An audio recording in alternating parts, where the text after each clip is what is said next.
Você já se perguntou qual foi o drible mais devastador, o movimento mais impossível de parar na história do futebol? Existem muitos candidatos, mas há um que marcou um antes e um depois, o famoso giro de Johan Cruyff. Esse gênio da bola, muito mais que um simples jogador, transformou a forma como o jogo era compreendido em sua época. Em um mundo futebolístico dominado por esquemas rígidos, Cruyff trouxe arte e visão. Seu giro, executado com uma naturalidade impressionante, era uma dança com a bola que deixava os defensores completamente desorientados.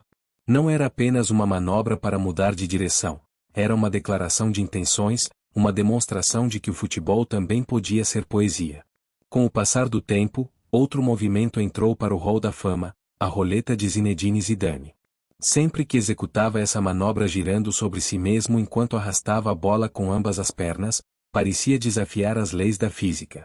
Não era o mais veloz nem o mais explosivo, mas seu controle em espaços reduzidos e a calma com que resolvia sob pressão eram simplesmente hipnotizantes. Zidane transformava um momento de perigo em uma obra de arte, e sua roleta foi testemunha de alguns dos momentos mais memoráveis em jogos de altíssimo nível. Mas se falamos de intimidação pura no 1 contra 1, é impossível não mencionar os dribles elétricos de Ronaldo Nazário. Enquanto outros imitavam, ele aperfeiçoava. Em sua máxima expressão, transformava cada toque em uma ameaça letal. Seus dribles de corpo, os cortes secos e aquele ritmo imprevisível faziam até os defensores mais experientes ficarem paralisados ou acabarem no chão, vítimas do engano. Seu estilo era uma mistura de potência, habilidade e malícia, um coquetel que poucos conseguiram conter durante sua carreira. E claro, não dá para falar de magia sem trazer à cena Ronaldinho. Seu elástico, aquele movimento em que parecia que a bola tinha vida própria, era um verdadeiro feitiço. A bola mudava de direção num piscar de olhos, enquanto o defensor apostava tudo para um lado, apenas para perceber, tarde demais, que caiu na armadilha. Ronaldinho não jogava futebol, ele interpretava como um músico interpreta seu instrumento, com ritmo, improviso e alegria. Cada vez que fazia o elástico, o estádio se levantava, sabendo que estavam prestes a presenciar algo especial. E sim, não podemos deixar de fora o incansável Cristiano Ronaldo. Seu step over, aquela sequência de pedaladas tão rápidas quanto agressivas, o ajudava a ganhar centímetros cruciais para chutar ou cruzar com precisão cirúrgica. Esse movimento se tornou sua assinatura, especialmente nos primeiros anos de carreira, quando explodia pelas pontas com velocidade alucinante. Não importava se era com a perna esquerda ou direita, na entrada da área ou dentro dela, seu drible em corrida era um tormento constante para qualquer defesa. Mas há um capítulo ainda mais curioso e polêmico. Houve uma finta tão desestabilizadora que acabou gerando debates acalorados, e no fim, foi completamente eliminada do futebol profissional. Estamos falando do drible da foca, uma manobra em que o jogador avançava fazendo a bola quicar na testa. Imagine a frustração dos defensores tentando parar um atacante que avançava sem deixar a bola tocar o chão. O risco de fazer falta era altíssimo, e a FIFA eventualmente decidiu que esse tipo de jogada representava um perigo desnecessário e uma falta de respeito em certos contextos. Embora não se saiba exatamente quem inventou o movimento, foi um jovem brasileiro quem o levou à fama, Kerlon Moura Souza. Na primeira década dos anos 2000, esse adolescente chamou a atenção do mundo inteiro com essa jogada que combinava espetáculo, técnica e ousadia. Em um país repleto de jovens prodígios, seu estilo incomum o fez se destacar imediatamente. O público o via como o próximo Ronaldinho, uma comparação que, embora precoce, mostrava o impacto que ele causava. Kerlon brilhava nas categorias de base, tanto em clubes quanto na seleção sub-17 do Brasil. Enquanto muitos sonhavam em dominar o jogo com os pés, ele fazia isso com a testa. Com um pequeno toque, levantava a bola sobre sua cabeça e a mantinha quicando sem que ninguém conseguisse tirá-la. Era tão surreal que parecia mais um truque de circo do que uma jogada de futebol, mas funcionava. Enquanto corria com a bola dançando sobre a testa, os defensores ficavam paralisados, incapazes de antecipar um movimento tão fora do comum. E isso aconteceu numa época, meados dos anos 2000, em que a viralização não era automática.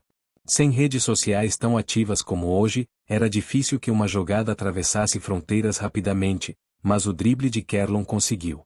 Apesar dessas limitações tecnológicas, sua jogada chamou a atenção do mundo todo. Em pouco tempo, vídeos caseiros de seus jogos começaram a circular em fóruns e sites esportivos, multiplicando-se até alcançar números extraordinários de visualizações. No Brasil, o fenômeno foi tão grande que ele foi carinhosamente apelidado de Foquinha. Mas o mais impressionante é que essa jogada não foi fruto do improviso ou do acaso. O domínio que Kerlon alcançou com esse drible foi resultado de anos de treinamento meticuloso. Segundo o próprio jogador, tudo começou por acidente durante um treino com seu pai. Enquanto jogavam, uma bola quicou inesperadamente e parou em sua cabeça. Foi então que Kerlon começou a dar pequenos toques com a testa, mantendo a bola no ar. Seu pai, curioso, perguntou: "E se você corresse assim num jogo, seria legal?" Essa simples pergunta se tornou o ponto de partida de algo revolucionário. A partir desse dia, o jovem brasileiro se dedicou a aperfeiçoar a técnica. No início, conseguia manter a bola apenas parado. Depois, tentou caminhar, com o tempo, começou a correr sem perder o controle. Criou até treinos específicos para melhorar a visão periférica, aprender a desviar de rivais e se movimentar sem precisar olhar diretamente para a bola, o que exigia um nível de coordenação incomum. Aos 13 anos, Kerlon já estava pronto para mostrar ao mundo o que vinha aperfeiçoando em silêncio. Durante um jogo pelas categorias de base do Cruzeiro, pegou a bola no meio-campo, colocou na testa e correu direto para a área, enquanto os defensores tentavam, sem sucesso, pará-lo sem fazer falta. Finalizou a jogada com um gol. Naquele dia, ficou claro que não era apenas uma curiosidade, seu drible realmente funcionava. O mais curioso é que, embora Kerlon tenha popularizado o movimento a ponto de torná-lo viral, ele não foi o primeiro a tentar. Pesquisando a fundo, descobriu-se que um jogador italiano chamado Marco Nappi realizou um movimento quase idêntico na semifinal da Copa da UEFA de 1990. Na ocasião, Nappi avançou com a bola quicando na testa desde sua área até quase o meio de campo.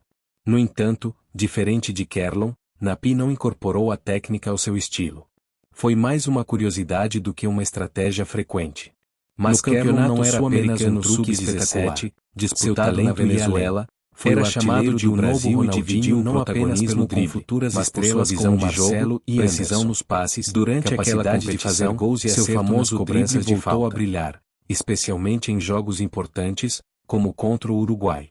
Essa jogada não apenas empolgava os torcedores, mas alimentava sua lenda, virando capa de vídeos e eternizando-se na memória coletiva. No entanto, à medida que Kerlon se aproximava do profissional, seu movimento emblemático começou a virar uma arma de dois gumes. Num clássico regional, Kerlon ousou usar seu drible contra adversários adultos. O que aconteceu depois foi um caos. Uma briga estourou em campo, evidenciando como alguns jogadores viam sua manobra não como habilidade, mas como provocação. No Brasil, o jogo bonito é venerado, mas também pode acender tensões, especialmente quando parece humilhar o adversário. Nas categorias de base, os rivais o derrubavam com força. Mas no profissionalismo, a violência aumentou. As pancadas eram mais duras, as entradas mais perigosas, e a intenção era clara: acabar com o espetáculo. Kerlon não era apenas marcado, era caçado. O ponto mais crítico aconteceu em setembro de 2007, quando o Cruzeiro enfrentava o Atlético Mineiro. O Cruzeiro vencia por 4-3, faltavam apenas 10 minutos. De repente, Kerlon resolveu usar seu drible mais inesperado, o drible da foca. Bastaram alguns toques para que o lateral do Atlético, Coelho, o atingisse brutalmente com o ombro. A cabeça de Kerlon foi violentamente para trás e ele caiu no chão. A cena foi tão impactante que gerou uma briga entre os times, com jogadores correndo de todos os cantos do campo. Após uma longa revisão, Coelho foi suspenso por 120 dias. Mas surpreendentemente, muitos não culparam o agressor. Apontaram para Kerlon, acusando-o de provocar com firulas desnecessárias e incitar a violência. Alguns setores do futebol viram a jogada como falta de respeito. Luiz Alberto, capitão de outro clube fluminense, chegou a declarar: "Ele não passaria por mim. Usaria um golpe de capoeira se fosse preciso. Tiraria a bola, a cabeça e tudo mais." Uma ameaça agressiva contra um adolescente. Kerlon, Por outro lado, respondeu com maturidade, os torcedores vão ao estádio para ver um espetáculo. Temos que decidir se o futebol brasileiro representa a arte, ou a violência. Essa declaração abriu um debate nacional. Alguns viam o drible da Foca como zombaria, outros como símbolo da criatividade e essência do futebol arte. Um de seus treinadores chegou a incentivá-lo a usar o drible logo no início de uma partida. Mas a jogada durou poucos segundos antes de ele ser cercado e agredido. Foi aí que começou seu calvário físico. Durante a adolescência e os primeiros anos como profissional, Kerlon sofreu repetidas lesões de ligamento cruzado anterior, exigindo várias cirurgias. Em retrospectiva, foi irresponsável seu treinador não intervir. Embora a agressão nunca se justifique, alguém deveria tê-lo protegido. As expectativas de ser o novo Ronaldinho o levaram à Itália, onde assinou com a Inter de Milão. Lá, durante uma pré-temporada sob comando de José Mourinho, ousou fazer o drible da Foca. Mas seu companheiro Marco Materazzi, sim, o mesmo do famoso cabeçada de Zidane, não reagiu bem.